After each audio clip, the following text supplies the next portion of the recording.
Bonjour, nous sommes le lundi 18 mai 2026 et le sujet est Intel qui maintient Raptor Lake, une stratégie dictée par la hausse des coûts PC. Intel confirme une orientation claire pour 2026. Les processeurs Raptor Lake 13e et 14e génération restent au cœur de sa stratégie malgré l'arrivée de nouvelles architectures plus récentes. Selon Robert Hallock, vice-président du marketing technique client chez Intel, ces puces restent une grande partie de la stratégie et ne sont pas près de disparaître.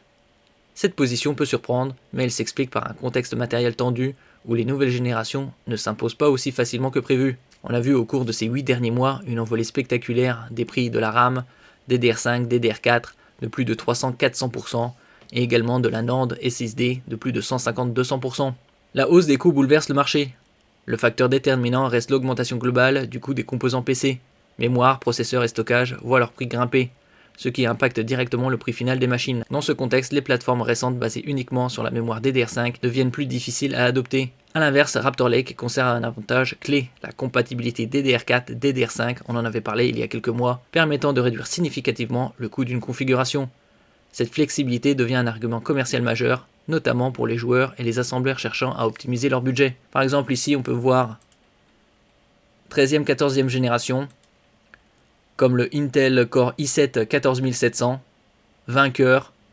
Ici on peut voir DDR4, DDR5 à 375 €, ou par exemple un processeur Intel Core i5 14400 à 221 €, 10 cœurs hybrides, 6 cœurs performants, 4 cœurs efficients, 16 threads, support DDR4, DDR5. Un grand avantage sur ces Raptor Lake.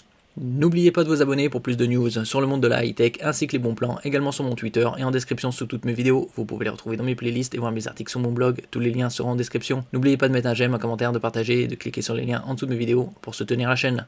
Il y a différents processeurs Intel 13e, 14e génération, i3, i7, i5, i9. Et donc ces Raptor Lake ont l'avantage de prendre en charge la DDR4 comme la DDR5. Une solution encore performante malgré son âge. Lancée initialement en 2022, l'architecture Raptor Lake reste compétitive en 2026, notamment en multitâche et en jeu. Intel insiste sur le fait que ses processeurs sont toujours extrêmement rapides, même face aux générations plus récentes. Certains problèmes de stabilité liés aux tensions avaient affecté les premiers modèles, mais ils ont été corrigés via mise à jour microcode et BIOS, ce qui a permis de restaurer la confiance sur cette gamme.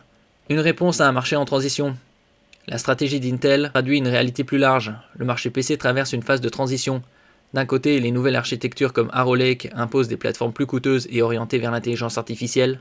De l'autre, la demande reste forte pour des solutions éprouvées, performantes et surtout plus accessibles. Le maintien de Raptor Lake permet ainsi à Intel de écouler ses volumes existants, proposer une alternative économique, compenser une adoption plus lente des nouvelles générations. Intel adapte sa stratégie aux contraintes du marché. Plutôt que de forcer le passage vers les nouvelles plateformes, le constructeur capitalise sur une génération déjà amortie et toujours compétitive. Dans un contexte de hausse des prix du matériel, les processeurs Raptor Lake apparaissent comme une solution pragmatique, capable de prolonger la durée de vie des configurations existantes tout en limitant les coûts d'upgrade. Merci pour votre écoute et à la prochaine.